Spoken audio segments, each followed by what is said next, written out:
everybody, and welcome to this week's episode of Talking Skritt, where I'm your host, John, better known as Dale around Yak Spin. We have a fantastic show for you.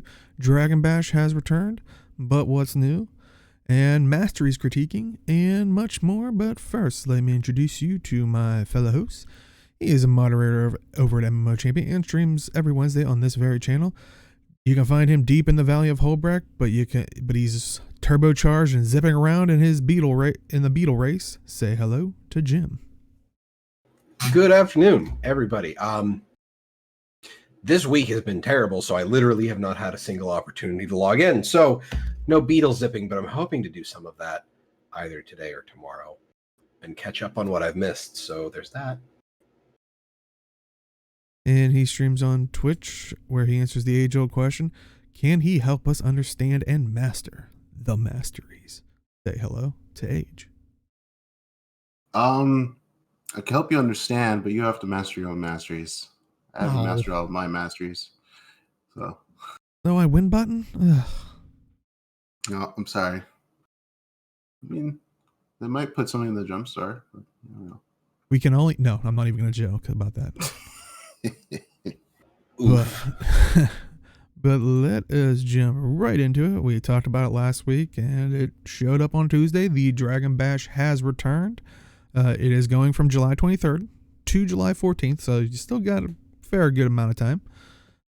Basically, upon logging in, you should actually get a mail, and one of the new items. They've been doing it in the other events or holidays more recently, but it's an item that basically it's the invitation to Dragon Bash will teleport you to Dragon Bash in Holbrecht during the event time. Or otherwise you can just go to Holbrecht yourself. It doesn't matter either way. There are the activities that have been there previously: the Dragon Arena, the Dragon Bash hologram stampede. Sorry about that.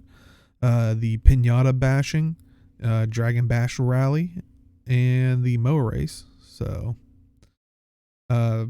yeah, there's no new events. I'm pretty sure all those are from last year. Yeah, I didn't play last year, but it's all those things with the exception of the Pinata bashing, maybe, but maybe that. It sounds like everything is the same. I don't remember the pinata bashing, but I didn't either when I went in this year or the past week, but like it's basically it's similar to like the adventure things, like you just have to run around and. Oh no, I do remember it. Okay, it was okay. Yeah, and you get a skill bar that lets you like jump around and do crazy stuff. Yeah, I remember it. That's right. Yeah, okay. Yeah, no, I do remember it too. All right, we're all on the same page. But except for Age. He's too busy betting on the Moa races, right? It's First you're rule allowed about to. Moa Racing Fight Club. Whoa, you're taking it to a different. I was gonna say you're taking it to a different level there, the Fight Club part. But first rule. Well, let's talk about some of the new stuff that actually came. Like I said, the invitation to Dragon Bash, which was the teleporting thing, which isn't like nothing special. I mean, in the sense of you'd want to probably keep. Even if you can delete it and you still get credit for the achievement, and then once you've logged into everything, you get one that teleports you to the current active festival. So. Oh really? Okay. Oh, I did not know that. Yeah, it's once you pull it out of the mail, you should have seen. I literally just saw like I just logged in and got it, and I can't remember the name of the achievement. It's like invitation to the party, or something, and you get an item that replaces all of them. Oh, it's just every single time. Okay, I didn't know it replaced all the old ones that you had. Well, it will once you get everything. Once you get all 6 of the holiday invitations, you'll get another item that will go to whatever the active holiday is. Oh, okay. All right. Well then, definitely make sure to grab that or log in again. I won't be able to get mine until Christmas of this year because I didn't log into Winter's Day 2019. Sure. Well, hey, if you do grab this next item, you'll probably want to log in every day just to make up for how much it costs. It is the commemorative dragon pinata, which you can get, which it basically is an item, basically a mining node, but it's an item that you can put in your home instance that will give you Taffy, kind of like breaking any of the other pinatas. It seems like people have been saying it's like 4 to 6. I haven't heard of any, like, because a lot of people were wondering, oh, maybe kind of like with the was it the quartz mining node or whatever, it's sometimes can give you like a supercharged one or whatever, the higher tier thing.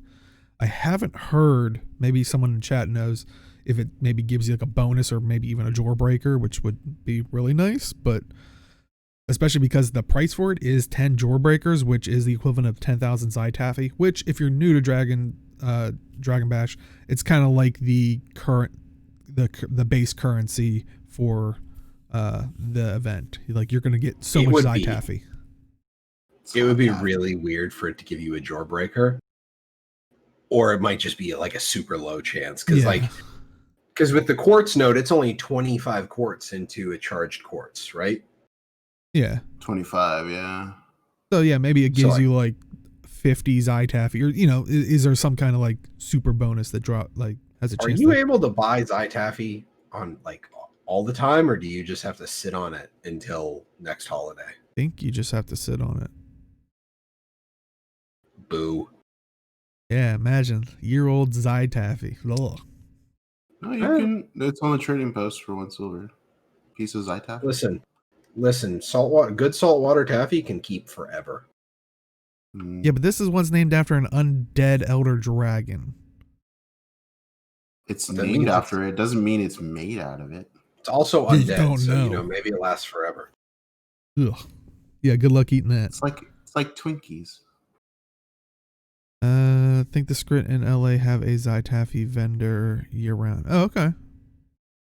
Oh, in the cave. Okay. I always forget about that cave in Lion's Arch. Me too.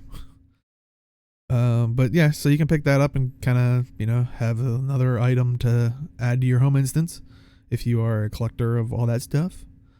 But like Chat was saying, because earlier in the week it was like 12 gold for a jawbreaker, but now it seems like it's gone down a little bit, 10 gold, which that's usually the thing is, if you're trying to go after a lot of this stuff, maybe don't go after it day one. Let the market get flooded and people will start undercutting. I'd wait till, like I said, it lasts till July 14th. Maybe start looking, when there's a week left, because then you're starting to hit that mark where it's like people are grabbing up everything because everything's going away. But get it day one. Assert your dominance. That. Just know I will be putting my stuff in, and thank you for the money. I mean, asserting dominance might be taking control of the market, but you have to go into this event having how much gold? Well, you can get the thing, and then you can also control the market. You have to have a lot of gold. From the guy that that's pretty much asserting dominance. I was like, coming from the guy that has like every legendary, so he is Mr. Moneybags apparently. Not yet. I've been really slow. I think I've only made one this year. You're behind. Yeah. But hey, you can kind of get close to that if you so want to with the imbued holographic weapons. They are modeled after the precursor skins. It's not the same. I don't know. I like some of them like this, which here's the look of them. But like I said, they do mirror, or they do use the frame, or the frame of the precursor skins of the year one legendaries. Yeah. Someone asked me recently if they did kind of like a recolor of the Gen 1 legendaries. That if I would buy them. Oh, yeah, so if they did. I thought you asked did they do it? So like basically Incinerator with like a blue flame, for example, or something like that. Or a green flame. Green flame. I feel like I'm glad someone, I was like, It would be really cool if they did like once you unlock the legendary, you could get collections to get different recolors. That would be a cool concept. That would be kind of actually yes. I would go for that. Honestly, some of them are really nice looking. The incinerator one, I would honestly grab for this. I might actually start hopping in and trying to grab that. Oh, that would be a nice like hidden or like a separate achievement, like Hat's saying is, if you have the associated legendary, it would inherit the legendary effect. Like if it detects both on your account, like. Oh, for these things, or for that would be kind of cool actually. Especially all of them, since they have them for Winter's Day and like do like a Winter's Day effect one or something like. Yeah.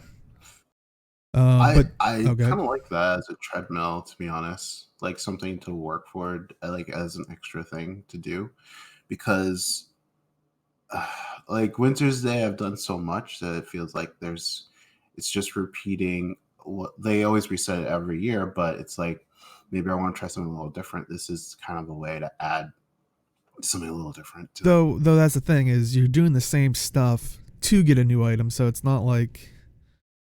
It's just a new carrot on a stick on the same treadmill type thing. Yeah, that's true. Because that's why I was going to say, to get the imbued holographic weapons, you have to actually unlock the standard holographic weapon, which I believe you get from a chest for completing the daily 5 times. So you do have a limited amount. Like, you're not going to be able to get all of them then and there. But then on top of that, once you unlock that corresponding one, so say the bow's up right now, you'd have to get the holographic weapon, the bow one, and then it would unlock on the particular vendor to get the imbued one, which then costs 3 gold and then 3 jawbreakers, which is the equivalent of 3,000 Zytaffy, which does sound like a lot, but Zytaffy, if you're doing any of the events, if you're doing like basically the 5 to get the 5 dailies to get this stuff, you're probably gonna be fine. But yeah, I definitely do like them. I like the imbued version, I think, at least for my Revenant, more so than, oh god, the shield is so sorry. I always hated the legendary year 1 precursor the shield. Notebook. Yeah, basically the notebook that has the emblem, like basically has the legendary shield on the notebook. Like just I'm not a huge fan of that either. It's funny. It's funny, like, but you're just like, ugh. At the same time, it's like I'm gonna go from this to the Flameseeker prophecies. Like, they were like, when they were designing, because they had to go back later and go, look, we're gonna redo the precursors, and someone was like, literally in their art department were like, well, it's a shield with a book on it, and they just took like their idea book and put it on like a prop shield, and we're like, ta-da.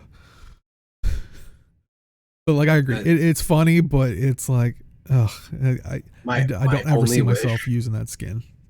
The only thing I can think of is that whenever I see the legendary torch for Gen 1, the only thing I can think of is I wish there was a certain guitar riff that would start playing whenever you unleashed it. So, but yeah, so copyright. Yeah. Yeah, I do. After seeing them, I was like, oh yeah, it really does work with my Revenant, but it is a very unique style. I mean, I'm going to assume that the lightning effect on it like moves over the sheen on it. Yeah, it kind of. But yeah, so 3 gold and 3 jawbreakers. It's, I mean, are there ones that you would probably go after first, in particular, or? I like the look of the dagger and the axe. Like that, those are better versions than the legendaries to me. Yeah, for me, I was looking at probably the axe. Like, basically, I was trying to fill out my Revenant's like weapon thing, like, because like I said, I like the look. So I'm not a big fan of the short bow, like, because it's the lover or whatever. So I'm like, eh. But I liked like the axe because my character's kind of like dragon-like. So I was like, that's perfect. And the staff, I think, looked pretty good in the holographic version. I feel like I should make the Bifrost at some point, but Yeah. Chat is just saying they just got the home instance pinata and got 10 Zytaffy from it. So it seems like it has a chance to give a little bit more, because I don't think I've ever seen a pinata in Holbrook give that much. So it sounds like you do get a little bit sometimes. If that's an average, well, we'll have to see what the average is from the pinata, because now you're getting three jawbreakers a year out of that pinata. Which is, I mean, it's free, so, well, quote unquote free, but after a while, I probably feel like it's taking your soul away. But yeah, Age, would there be any first ones you would go after for the imbued? I don't know. It's like any that kind of match that holographic breaking you see on it that works well with it. So like maybe like Juggernaut, the Bolt one, Great Sword looks okay, Longbow looks okay. The was it the Torch? No, the Warhorn looked good too. Torch wasn't bad either, but there's a few that look good with it. But besides that, the other thing that came in was the shoulder piece. It's it here. It is the holographic dragon shoulders. But yeah, I seeing them here, it looks okay. I mean, it definitely looked better in like the promotional screenshots. Doesn't look too much different, but I still do like the bright, almost like dragon claws coming around your shoulders. Okay, I'm actually gonna get those. I'm gonna actually log in and try and get those, because those look pretty cool. And I think it's from doing the annual meta, which is like doing stuff that comes around every year, like eating the Zytaffy, doing the races, doing the stuff. So basically doing the activities. I don't think it requires any of the make sure to do the dailies. So it's not exactly like time sensitive and like per day type thing. Any 7 annual achievements at. Which I think that there's maybe like 9. So it like leaves like maybe 2 or 3 out. Maybe. Yeah, I'm not. The annuals aren't usually terribly difficult to achieve. So I'm happy to see that. Those look really cool. Like, I looked at the rat shoulders from New Year's, and outside of very specific conditions, I feel like those talking things are Skritt promotions. Yeah, maybe. But like, they're just terrible. But these look pretty cool. And I feel like these can fit a lot of looks. I actually feel like these would fit really well on my engineer. So a lot of these are really nice. See, that's one of the problems I tend to have with a lot of the holiday skins, is that they're just kind of... They're ingrained in the holiday, yeah. And I think that's the biggest difference is, yeah, Winter's Day, it's the idea. It's basically, you know, the kind of winter holidays, you know, Christmas, you know, yeah. I blank on, like, basically all those holidays around those seasons, but in the world. So it's still not like I haven't ever seen a game company go like, no, they wouldn't have that holiday in our universe. They always kind of, probably because it is one of those things where most people are probably, you know, staying more at home or something, or, you know, maybe more likely to be at home. So there's getting people in. If we're talking about fitting the holidays into the world, I mean, Guild Wars being Guild Wars 2 kind of has Guild Wars 1 to thank for a lot of the like fitting things in. But but like, I agree with Hat, is it definitely fits much better than a lot of other like armor pieces coming in. I mean, what, the Winter's Day weapons are all like gift wrapped precursors. Like, how can you do that outside of Christmas, right? Exactly. Like, it looks weird. Oh, that should have been like like when you yearly got a birthday, they could have gave you that as a thing. Like, here's your present, and it's literally. But no, that like on literally on Christmas Day you get a mail and it's like one of those random skins, and they could have like done that, but I don't know. I don't necessarily want to say here's a random wardrobe unlock as like a Christmas present, because that's something they want people to buy stuff for. So, but yeah, I definitely agree, and I think that's maybe that's why the shoulders work so well, is because there's no equivalent to Dragon Bash in the real world. I mean, at least like Dragon Bash is just a thing. Yeah, and I mean, I'm sure there's a like cultural like things that were derived from other cultures and stuff like that, but I mean, distinctively you could be like, this is, it's like Beast Claws pretty much, so it can fit a lot of themes, I guess. Like I can see it on Norn, I can see it on a Char, I can see it on a human. Not necessarily an Asura, but maybe like a warrior type Asura, or like a Sylvari as well. But I fully expect every single Soul Beast main to have one of these. I was just gonna say, as soon as Age was talking about it, like Claw thing, I was like, oh, that might be a good Soul Beast thing. But yeah, so just get that by doing 7 annual achievements. Also, some new items that came for any guild decorators out there. First off, you got the Dragon Bash banner. The second one you'll see is the Dragon Plate. The third one is the Triumphant Dragon Bash poster, and the fourth one is the Victorious Dragon Bash poster. So, nice little items that you can get for, change, but nothing. I don't think nothing that like shakes the foundation, like Sab or something. Like, you're not gonna. It's not something you can like remap your guild with. Yeah. But nice little flavor things. But, and hat, I'm not gonna lie, opens wardrobe unlock and get level 5 Iron Spear skin. I don't know how you don't already have, like, if that's the thing that you did, I'm sorry. Like, I don't know how you pulled that off. It can always be one year look. It's just, I feel like if you spend any amount of time on a character anywhere, especially if you follow like world boss trains and stuff, you end up getting a lot of stuff that you salvage, and you just get a lot of the incidental skins. It happened? Oh, dude. I am sorry. Ugh. But yeah, overall, I mean, how do you feel with the Dragon Bash, since it's basically returned with all the same stuff, but I guess the new rewards, do you think they're pretty good? Yeah, it's something to get pretty much if you're into that. I mean, if you like the events that happen, it's a good way to pass the time too.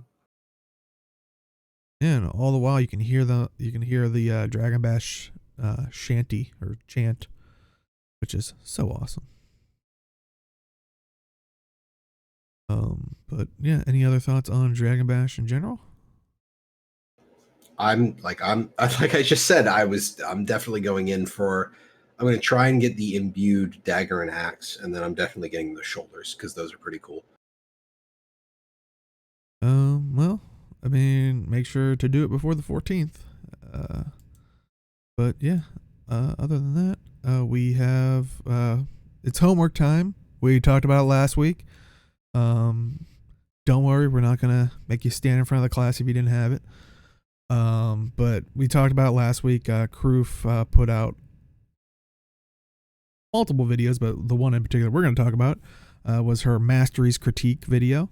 And just in case if you don't have it, we'll throw it in chat. It's a pretty long one.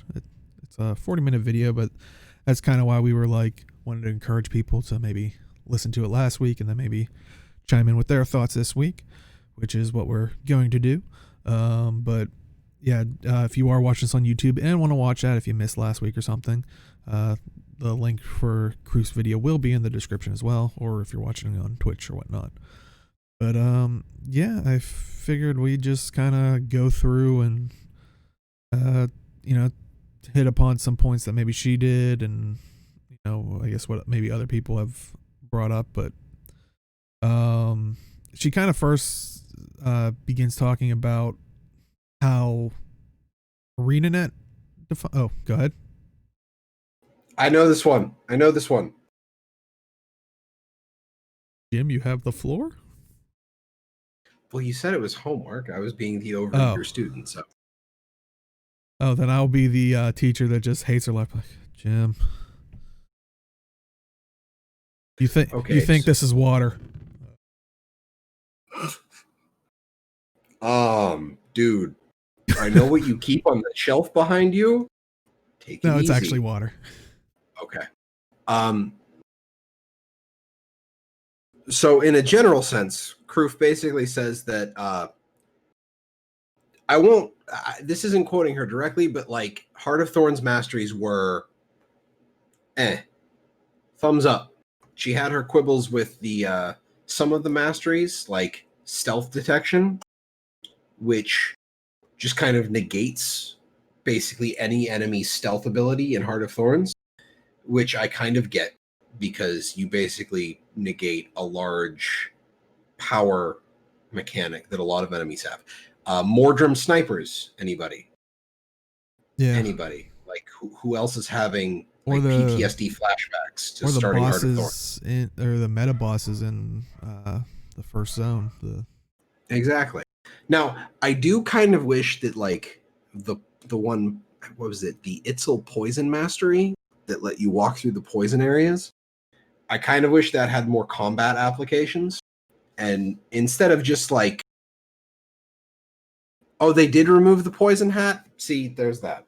I do kind of wish that had like, I think it was because it was a lot of it was holding like kind of where like the hero points were, or the skill or whatever it's called at this point now. Well, I think another problem with that was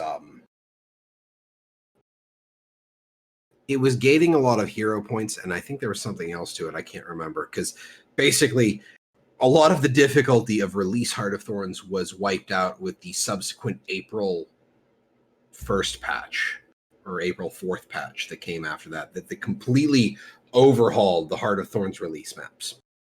But the Heart of Thorns masteries were all solid. And then KROOF also said that for the most part, the Path of Fire masteries were solid, save for the Raptor top tier. Well, basically mastery. The engagement skills of, right, because she also does go on to include the Jackal. What was the other one? And honestly, the Springer is basically for any of the chains of bosses, like specifically Dragonfall. Everybody's like, okay, Springer time, and like the second any of the bounties start up after you do a successful Dragonfall meta event, everybody mounts up on their Springers, and then the second each of the bounties start, everybody uses the engage skill on the Springer because it has the highest break bar damage. And you effectively just wipe the break bar on whatever boss you're on, and you can do just a crap ton of damage while it's vulnerable.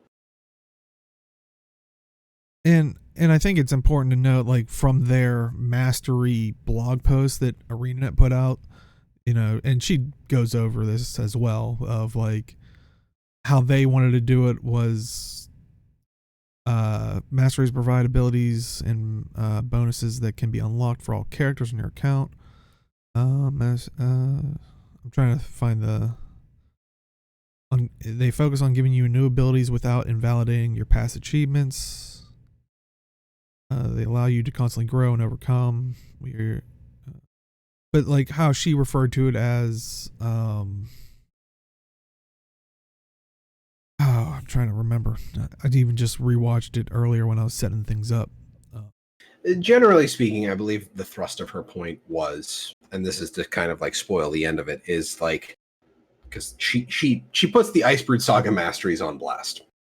And I find myself agreeing with her after watching the videos. But like, the masteries are supposed to give you an edge in the areas you're in. And I think that's the important note, and that's why I was trying to find of like how they refer to it. And it's like, and I think this is once again Yeah, I think they've strayed away from the idea of what masteries were. Once again, they do mention, and I brought this up even in on her comment section on her YouTube video, of this.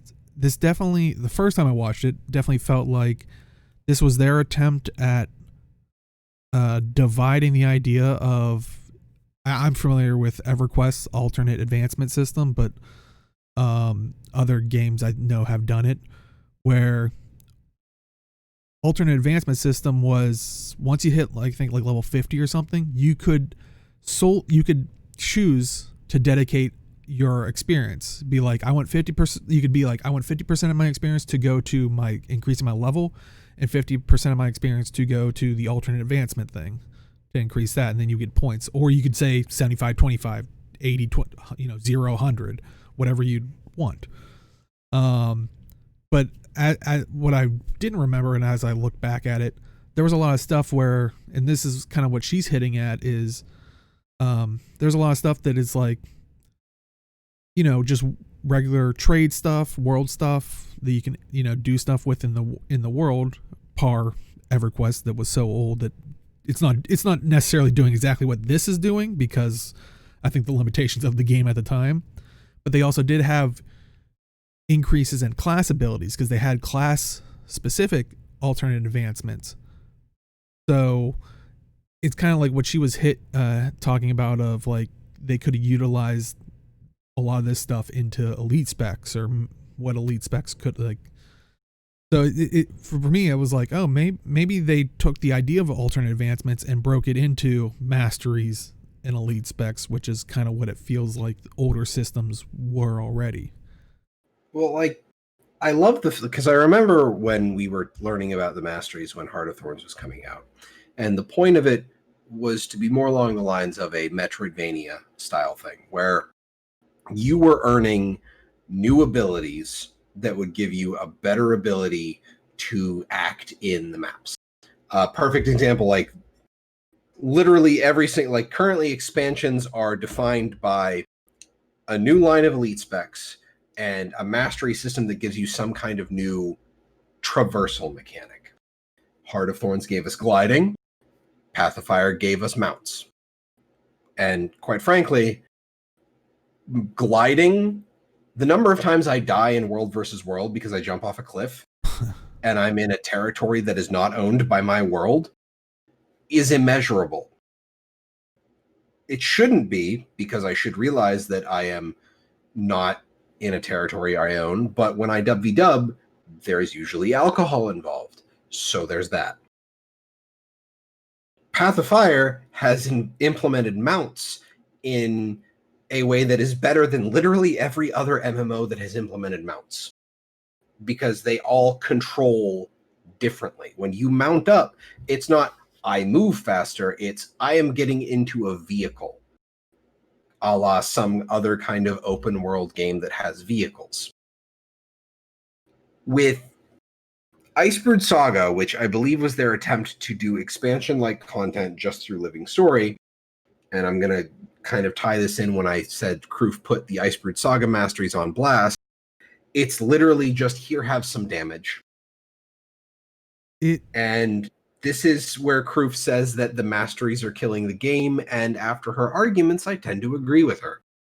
And I agreed the first time I watched it. The second time I thought of something else, but I would love to hear what Age's thoughts are on. So for considering the Iceberg, I was considering all of the Masteries going in. So Hot was okay. Path of Fire was okay because it was just majority mounts. And then Iceberg Saga, I have not gone out of my way to get Iceberg Saga Masteries. I just get them when I do, because I feel like I do not need them. If they're just damage boost, like I've the only ones I've felt like I would actually need were like the Raven Portal ones, I think. But otherwise, it's like I don't really need to rush to get any of these, because they're just straight up damage boost. And like, if I'm just killing people regardless in those maps, it's like, well, I don't really need to rush it right away. So, and I agree, especially for the open world aspect. I think a lot of these, because they're automatic, is the problem. Yeah. But I'm curious of, because she even goes on to say, like, in the raid or in the strike missions, which are kind of the lead up to raids type thing, but a lot of people are saying, like, she was in apparently a pug that said when the particular skill comes up, just start spamming the mastery skill on it. And it made me think. I was like, now I'm okay with a thing that you have to click, like, even if it's that simple and it does that, or even what they do in the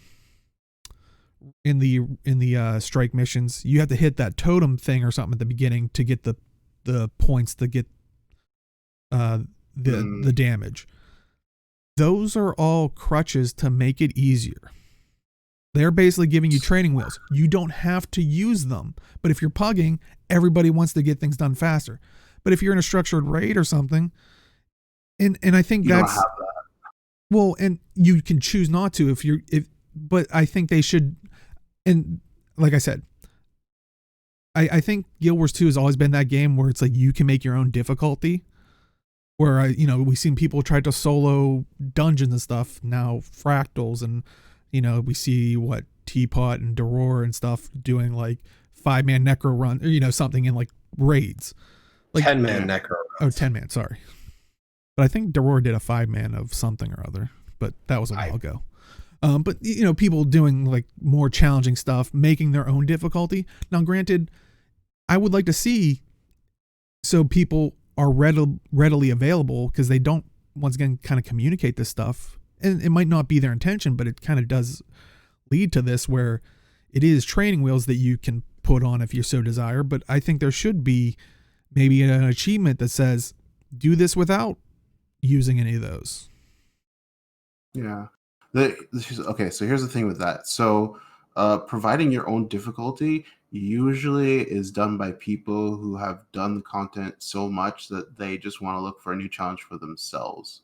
In general, if the ability to make it easier is there, people are generally going to take it. Oh yeah, people naturally want to take the easiest course, but I think that's a good thing, especially for strike missions, because you're getting people that don't want, like, are just coming in off the street on that content, and maybe they always did say raids, and I'm assuming by extension strike missions shouldn't have been puggable. Maybe this is why, is because you can't control the mass majority of that stuff. Well, saying that something isn't puggable is automatically incorrect. True. Because eventually there are going to be enough people that know the content and have done the content in order to know the mechanics, and then are no longer attached to a guild, that you can get people who can pug. So there is going to be eventually, it just depends on how long it takes for those coordinated groups to then filter out into the greater world in order for something to be puggable. So the idea that something is unpuggable is... I think they mean it's like not the desired method, but... Yeah. So if I'm understanding correctly, the strike mission, like one particular strike mission, has a mastery you can use to increase your damage. Is that what I'm understanding? I'm sorry, what was that? So for the strike mission in particular that KROOF was doing, you can increase your damage. Well, I think outside of every of the strike missions, because of the whole, the original portion of it was, oh boy, thunder. ArenaNet's mad at me. Or maybe it's KROOF. Sorry. But what was I saying? Oh, because originally it was supposed to be, and she mentions this kind of rock, paper, scissors thing of like getting an edge over one or the other. That was the intention of those pylons that allowed you to get those charges. Now more so, they have actual skills and whatnot. But okay, so I'm just trying to understand.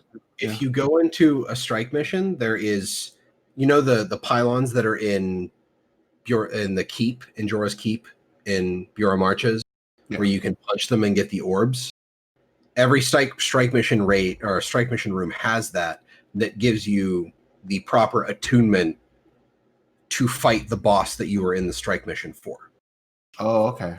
So you basically get you are guaranteed to have the buff that gives you the ability the second you go into the strike mission. Okay. So you're like the second there's a break bar open, you're going to have your special action key in order to hit the break bar. So it's not like you have to go in and try to bring CC. You already have your attunement charged up as you go into it. Yeah. Okay. So I'll be honest. I've not really done strike missions because I tried once and there was just like no one doing them. So I'm like, okay, I guess it's not going to be done. But in your guys' opinion, do you think strike missions the way they are now help educate for raiding? I guess Malthanis would probably know best since he's done a lot more raiding than Deo, but I don't know. Well, in this game, I will give Deo. You have the floor first. Well, no, unfortunately, I don't think so because of gamer mentality, like you both were saying, and I agree with, is they're always going to use all the tools to their disposal, whereas I feel like part of their design was these are crutches that you can slowly take away to maybe build yourself up to, raid level but I don't think anybody's ever going to do that. And that's kind of like what Hat's saying with all those toys and stuff, tools and toys and all the buffs and stuff. It does feel like it's 5+ player dungeons where you don't have to adhere as well. But I feel like that was it was designed in that way, but I agree that it feels like it strayed from Masteries, or they're repurposing using the Mastery system to achieve these goals. That's fair. And I kind of tend to agree that with the Mastery system, specifically with the attunement Masteries, I actually don't even mind the passive buff system. And then you kind of have the additional gameplay of, if you gain a full stack, if you have all 30, you turn the given stack into a specific zone buff, which I believe there's like some reduction in damage. I think it's mostly dealing with reducing damage from certain types of enemies and from like conditions and direct damage and stuff. And then if you kill enemies of the type that is weak against the buff you have stacked, you gain a stacking magic find buff. I'm okay with that. It's the special action key that I take umbrage with, because, and this is what KROOF brought out, is that having the ability to have a giant nuke as well as CC on top of basically a free mechanic, especially in strike missions, it kind of removes the whole purpose of them being a training wheel into raiding. Because in raiding, you're going to have to bring CC. There needs to be people who have certain abilities, and just walking into those raids with the special action key already attuned to what you need it to be, it kind of removes the thinking involved with it. So I feel like strike missions are made worse for not necessarily the Masteries, but the special action ability that is tied to them. But like I said, you do have the option to not use it. But that's the problem. It's available. I think by design, it shouldn't have been available in the first place. But like Chat's saying, it does turn into a 5+ player dungeon. That might be by design. Of course they didn't publicize it like this because it's like getting your feet wet for raids. But what if it is like how they're answering, people that wanted dungeons, or because they put skins in there and stuff like that, and for those people they can easily access it or treat it like it was the old kind of style of dungeon-esque type thing. But like I said, if people want a more of a challenge, they peel away maybe one of those, supports. But that's the problem, is like by design they offered up an LFG style system. You're actually going to get booted from groups if you don't stack your mastery beforehand. So it's kind of like, which they never wanted. I would never recommend pugging for a raid. But they never put in gear inspection because they didn't want people to like be shitty to each other. Well, now we've got mastery stuff. So if you want to do a fight and like, I don't want to go in with this crutch. Well, guess what? People can see that. And if you don't have it, you're going to get flamed for it. Yeah.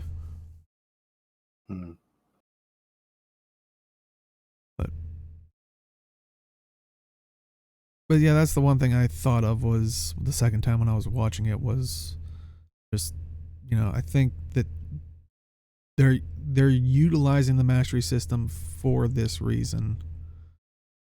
But that's the problem is they never talked about it like that, which I think they should if that is their desired goal. If not, then I do agree with what everybody's saying is it's not working very well. But they should also encourage people by, like I said, putting achievements in saying, don't use these things. It's the harder version of it, or just literally as simple, the challenge, like maybe have multiple challenging modes or motes or whatever. People people want those. Maybe the tier people 1 disables it. People love that in organized content. The thing with the strike missions, with the pug stuff, I don't think the challenge modes and stuff aren't available. And that's why I'm saying they should start putting that there. That like maybe there's multiple ones. Tier 1 challenge mode disables all that stuff, so it starts removing those crutches type thing. Do people do challenge mode though? Like generally? Generally, no, but that's why you don't want to pug it. That goes back to what they were saying. I mean, you can try to look in the LFG for we're doing the challenge mode or something, but you're gonna run into it's gonna be a crapshoot, or at least people will know what they're going into if you're saying doing challenge mode or blah blah blah achievement or. But in this day and age, I feel like a challenge mode that would disable it because you kind of have to do it for the people. But like I said, that's once again, if that is how they're designing this stuff, which it does feel like, especially from the critique as well. I was like, oh, that kind of has strayed from the initial mindset, at least in the strike mission structure. Open world, I feel like the whole...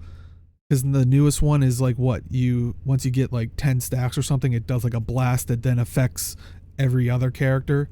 I think that was their attempt. Oh, good. If you get the next tier that was released with no quarter, it chains the special action key to 2 additional targets. Oh, so it is a special action key. Oh, no, it's just it. Are you talking about the United Legions way station? Or are you talking about the attunement masteries? The attunement one. The attunement masteries, the next tier that was introduced with no quarter, gives you a chaining effect. But attached to the special action key? Yes. Okay, so once again, I thought it was an automatic thing. Once again, my statement still stands. If you want to make it harder, I think that's their design philosophy, in all honesty, is because then it warrants... Because you got to admit, this map did have, I think, I would say... It threw more enemies at you at one time. In my opinion, like when I went out there, I was like, "Oh wow, they're sending like 4 or 5 unit, even if there's only me there, scaling it up." Like, which like I said, I don't have the attunement with to chain it or anything like that. So it was difficult, but I managed. But I think to make it more accessible to people, they maybe added those features to do that damage. Well, so people could have the easy ore experience that they had later on. Or if you don't use those special action keys and you can, fight those things. But for the pugging for challenge mode, I'm just going to naturally assume that everyone's going to agree to do the challenge mode or not. Otherwise, that pug is going to get kicked if they randomly put it on. Yeah. Once again, still state they did not want to make this design for pugs. But so to go back to KROOF's video, which is the impetus for this entire discussion. I have not played in Drizzlewood Coast after they nerfed EMP and buffed the remote charge for damage against structures. Why? Why did they do that? Because EMP was doing far too much damage and nobody was using the remote charge. Okay. And remote charge wasn't really like people were using EMP to damage structures. Which it's really just supposed to be the interrupt kind of thing, and it's not supposed to be like based on the descriptions of the abilities. Like that was the thing is it was supposed to be EMP for break bar, and then remote charge is supposed to be blowing up buildings and stuff. Exactly, it's an EMP. It's not supposed to do damage. I didn't know it did damage. Oh yeah, it actually did a rather sizable amount of damage. I actually think it shouldn't do damage at all, unless we're talking with like elementals. But there are no elementals in Drizzlewood Coast that I'm aware of. Like, it would be cool if, like, it did damage to elementals, but there's no real targets for it. But I haven't messed with that yet.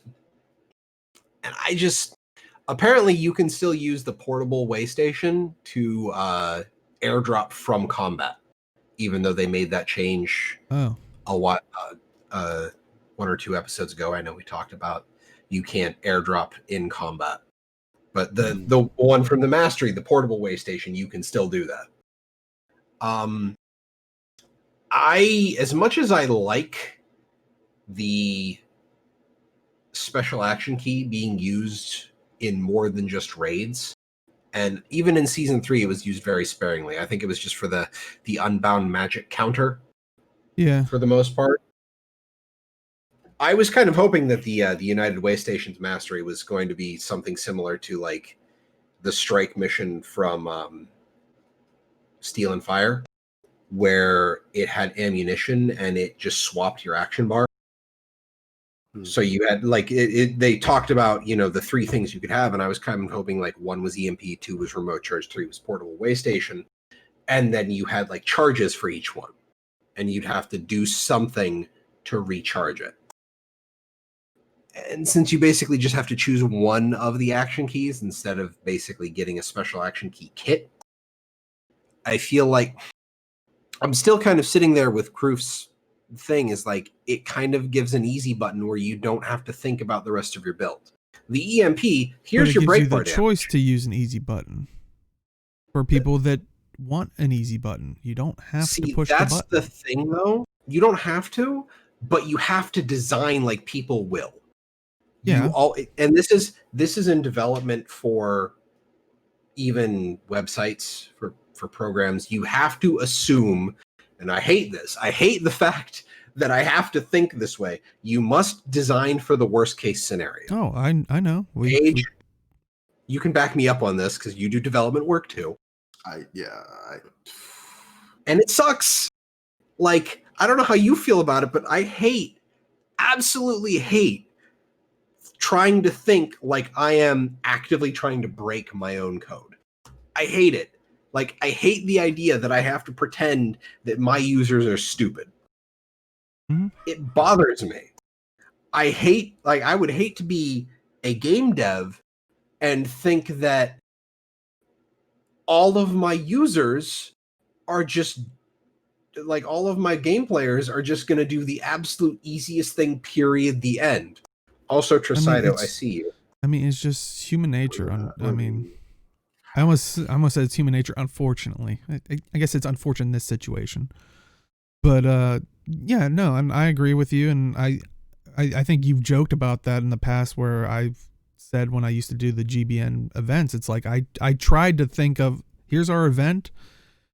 Now I'm going to try to break I'm going to try to cheat. Like, you unfortunately have to think that way, in those situations.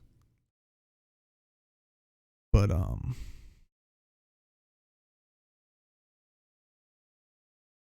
I mean, it is a.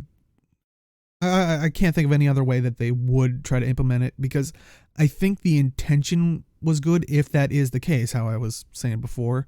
So, but you say that and I immediately have a thought. So like in Steel and Fire, the strike mission, the ammunition you have for when you hop in the tank is a buff, right? Sorry, I had to step out to unlock a work user's account since they could not think to check that the caps lock is on. What did I miss? Oh God, Red Wolf. 1, I'm sorry. I've dealt with that before. 2, we've mostly just been talking about the worst case scenarios about the Ice Brood Saga Masteries. Basically, should people push a button similar to your issue that you were talking about? Yes, should people push a button? Oh God, that is very pertinent. Anyway, so like in Steel and Fire, if you picked up ammo, it was a buff on you, and then when you hopped in the tank, you just had the ammo that you collected, right? Yeah. And then you had to get out. Exactly. So I was thinking, like, the special action key is really intuitive. They've done a lot of very context-sensitive stuff with the special action key.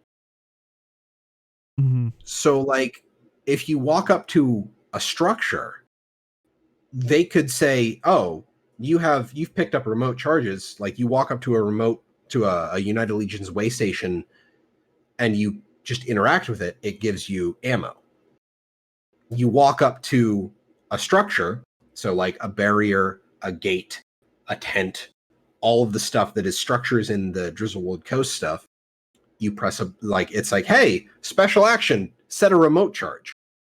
If you're like trying to deal, like they'd have to do something more context sensitive for like the EMP, but it's like, oh, you're near an EMP target. Press the special action key in order to consume one of your buff stacks in order to use the EMP. That would be a better context-sensitive way to implement these things, other than just here's another damage button, here's another break bar button. Like, the attunement special action key could have been in response to something an enemy did, like Unbound Magic from Season 3.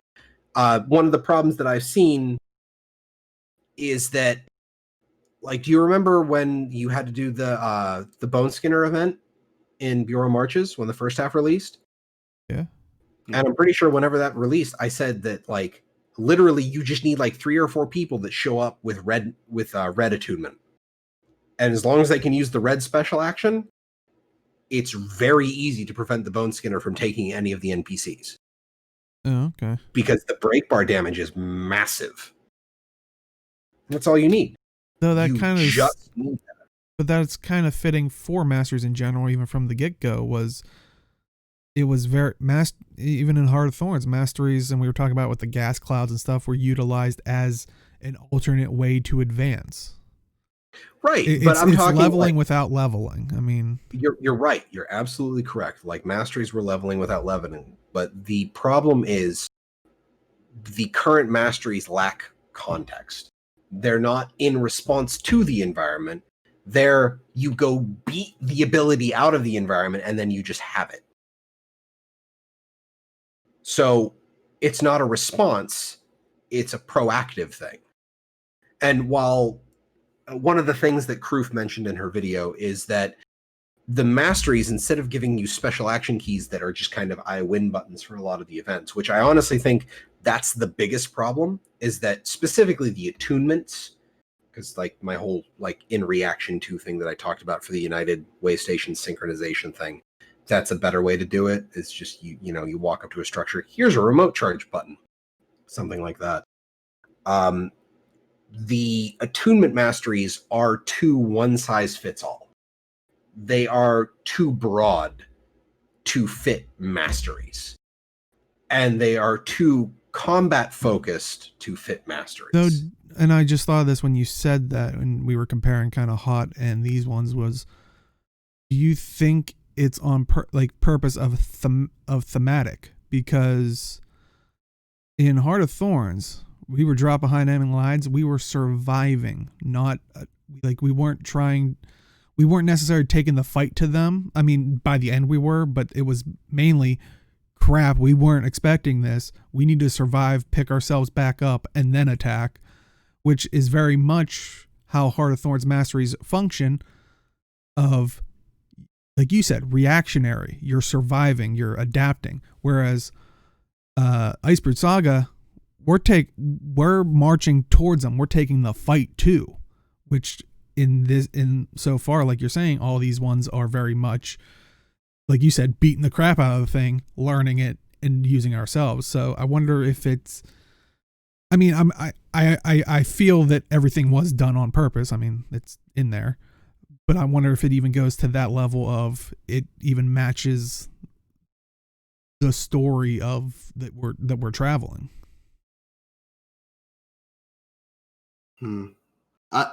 So I personally feel that Masteries, I don't think they need, I feel like they're kind of like maps, so they don't need to be added with every single story at this point, because it just gets very convoluted to the, like, if we're just adding just constant different damage boosts that are generalized, it doesn't really matter. Adding it for the sake of adding it.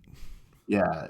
And it's just because, like, people at this point, like, players are just expecting, oh, we're going to get a new mastery. I wonder what the new mastery is going to be. It's like, at this point, do we need to add a new mastery every single story episode? Because at least with the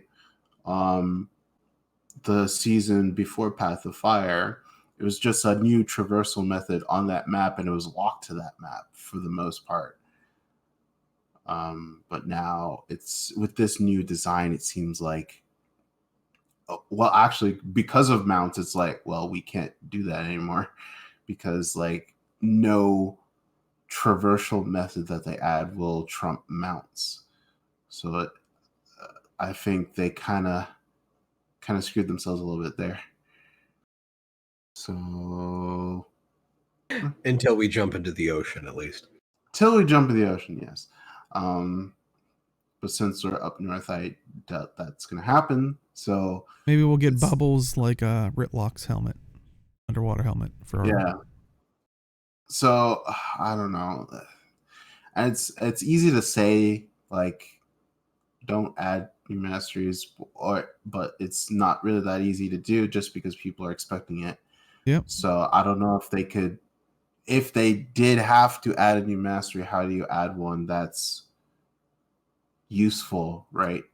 I don't know. Maybe they need to add like a frost one or something like that.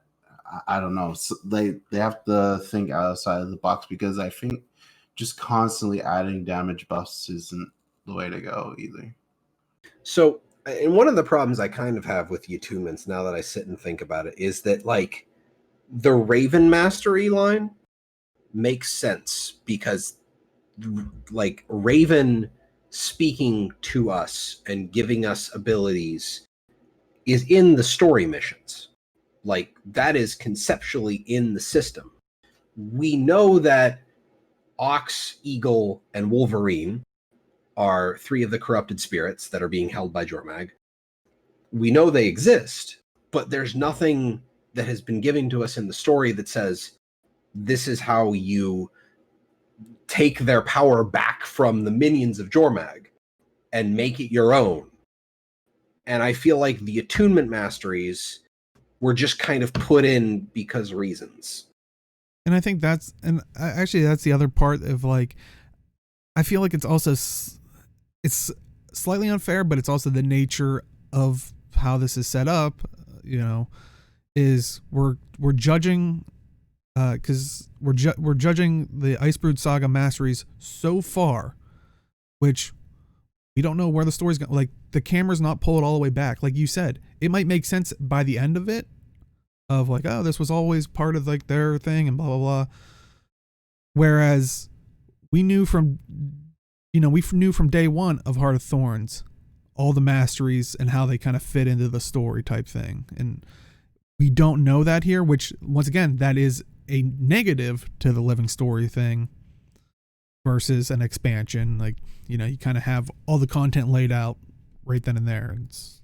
Well, the only problem I have with that, and yes, we don't know everything. We don't know and I can guarantee that the at least narrative already knows where the story is going to end, because Yes.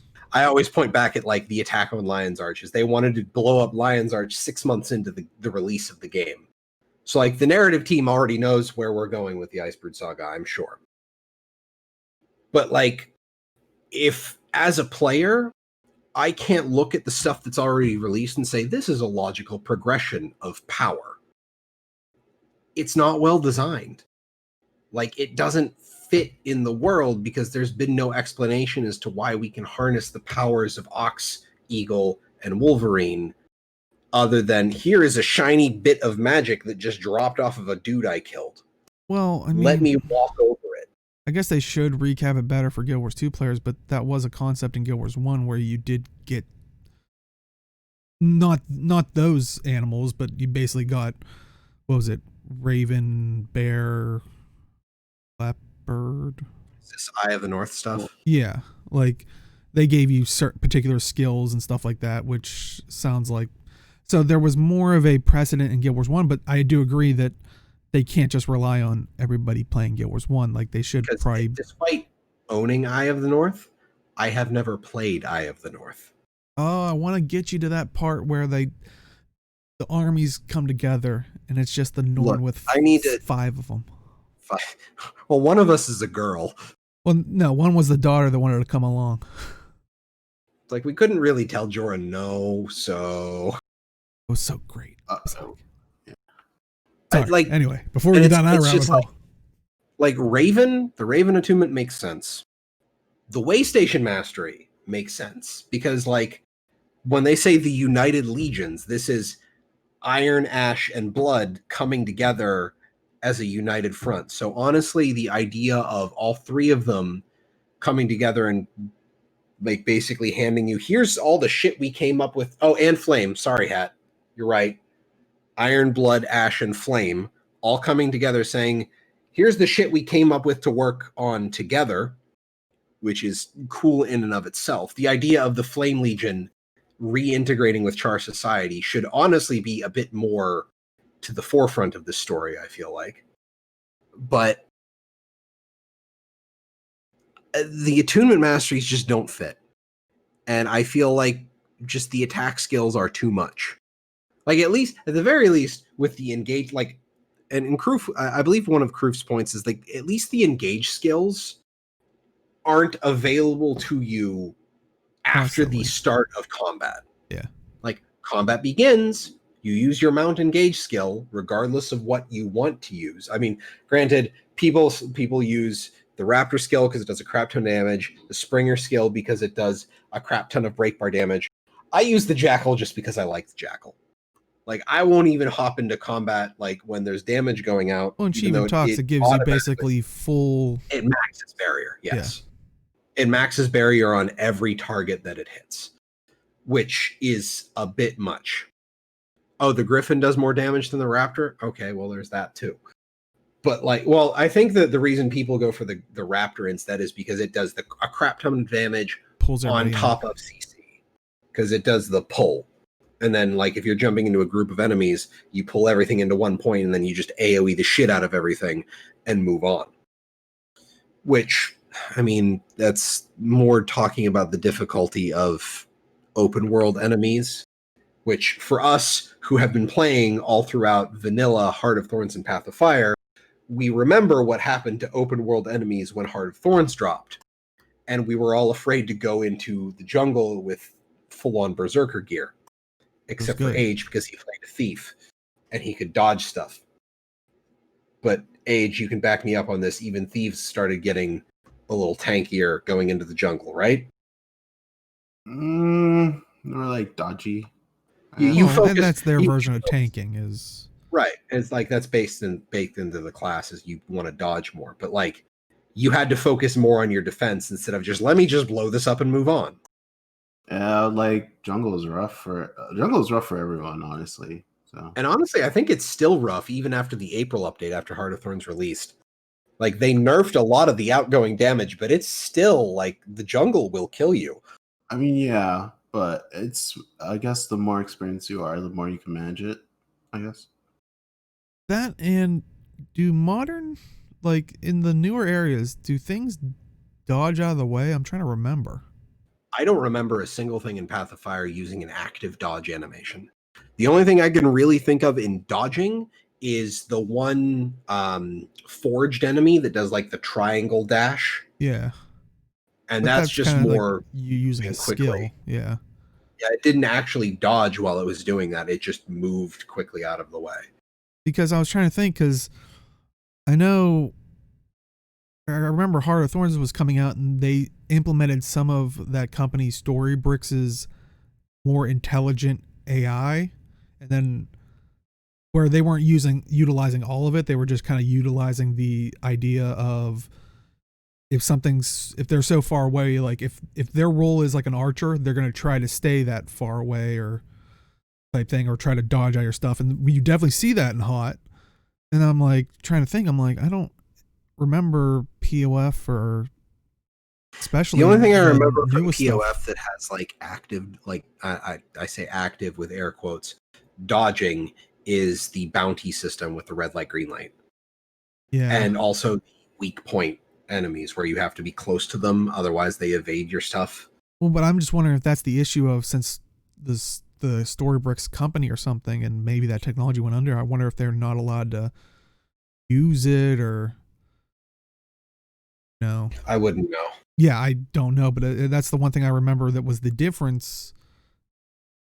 Hot's difficulty was like, oh my god, they're dodging our skills, like we just threw down AoE and they just moved out of those. Yeah. But now it's like, we're not used to this. All the enemies in Corteria are stupid. Yeah. But I going back to KROOF's video, like, I do think there is a distinct power creep getting into Masteries when the mastery abilities gained allow combat power. And it's combat, like, even still, like, talking about the tier 4 of the Essence Masteries, it, like, triples the damage of the special action attack, along with chaining it. Yeah, and it's already an AoE in the first place. So, like, I like the idea of the attunements in the first place. I like the idea of you do a thing, you gain the power, you get a passive. I don't mind the defensive buff. And then, you know, gaining the magic find on top of that is also a cool interaction. It makes you change the way you play. So that's cool. I like Masteries changing the way you play. The special action key changes the way you play, but I think in a negative direction.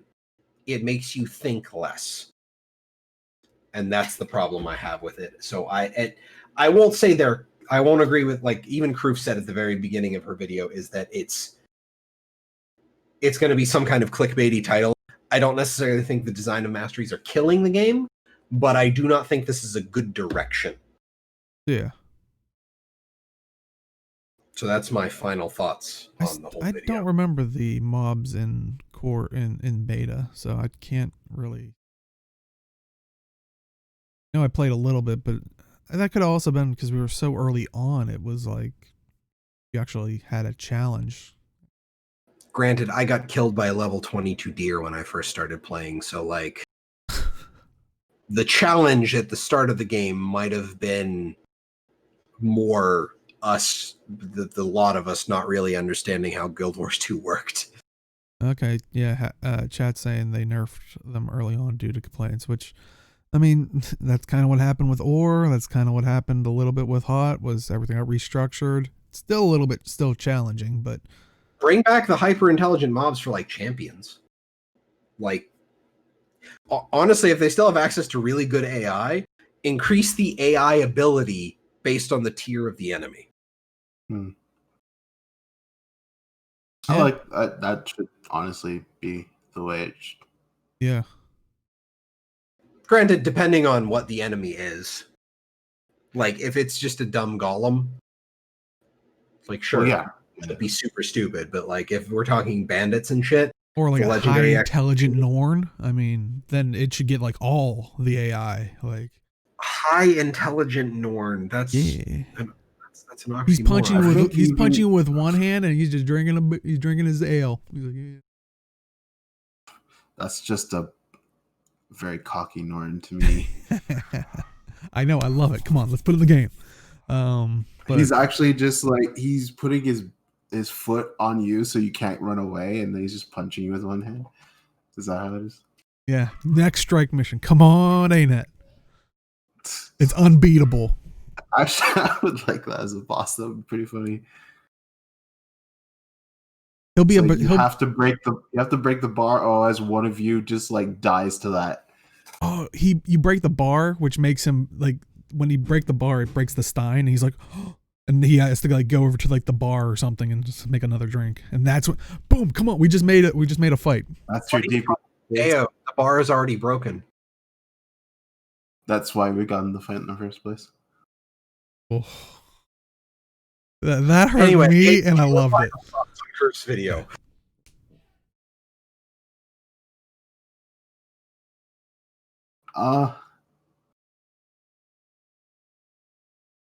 Okay, but yeah, overall, I think there's valid points for the mastery system to be like looked at again, just to make it more meaningful to actually get masteries. Yeah, I definitely agree. And I think that's what it starts to suffer from, because we're looking at the definition of masteries from HOT, which was quite some time ago. It might just be one of those systems where it's like they have these cool ideas, they're trying to make them fit into a system. Like they don't want to make 50 million systems because then it's going to follow. Yeah. I'm wondering if they should just have more tiers to existing masteries. Like they just make one and then they just add more tiers as the story progresses. Well, it feels like that's what they were trying to do with this one. Was this at least with but instead of adding new ones in addition to adding tiers, I would just like say just add more tiers. Yeah. I don't know. Yeah, if they were really going for this to be an expansion type content, that would be probably the way. That'd probably be a better way, but I think, like we say normally when we talk about this stuff, this developing stuff's hard. Jeez, people on the internet say it's how it's so easy. Ugh. It's like there's different philosophies and different strategies on doing stuff. This is weird. Yeah, because it's because you have to like we throw out these ideas, but they probably thought of them too, and it's like the pros and cons of everything just outweighs the other. But I think it is kind of problematic that the masteries don't feel like you're progressing per se, even in a horizontal progression.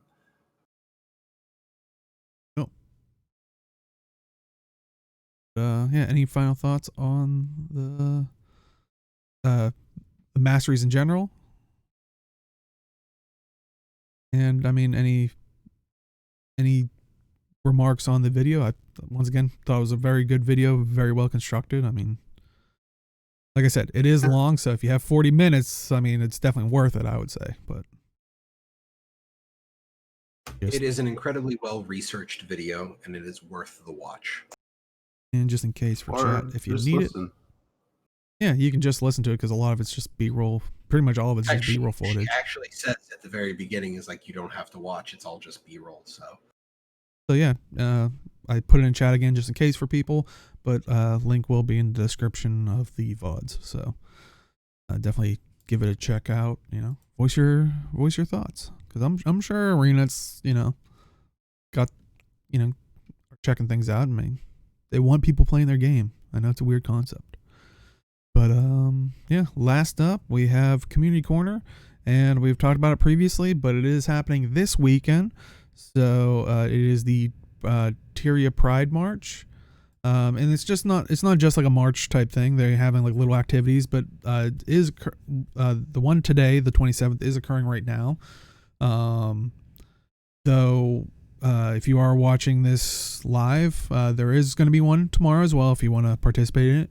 If you're watching on YouTube, if you're catching it early, you probably still can catch some of it, but it is Gamers Giving Back teaming up with Open Community. Once again, I said the 27th and 28th. They're doing a march across Tyria, spreading love and joy, support of LGBTQ plus friends and family.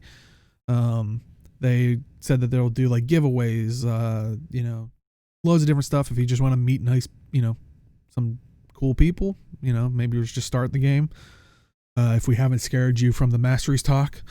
But yeah, I don't know. Do you guys have anything to add or? No, I'm gonna try and make out tomorrow. I have no comment other than this is awesome that this is a thing. Yeah, I'd like to make it out to it, but now, now that you say that, I'm like, man, my Sunday's filling up because, well, I'll talk about it in a little bit because, yeah, definitely check that out if you can.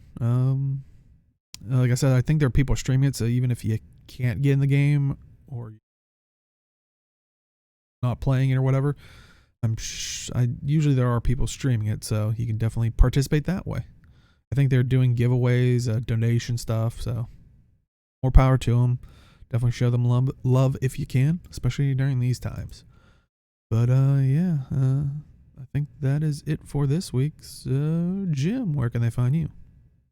I can be found on Twitter at MalthanusMMO. You can also find me here on twitch.tv/MadRealms. That's 2 A's in the Mad.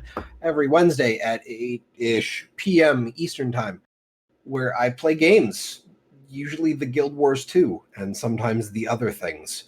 I am legitimately considering buying Borderlands 3 and giving that a shot because it is 50% off on the Steam sale right now.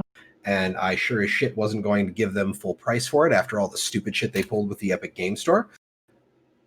Not that I have anything against Epic's deal for indie developers, but come on. It's Borderlands 3. You weren't not going to sell several million units.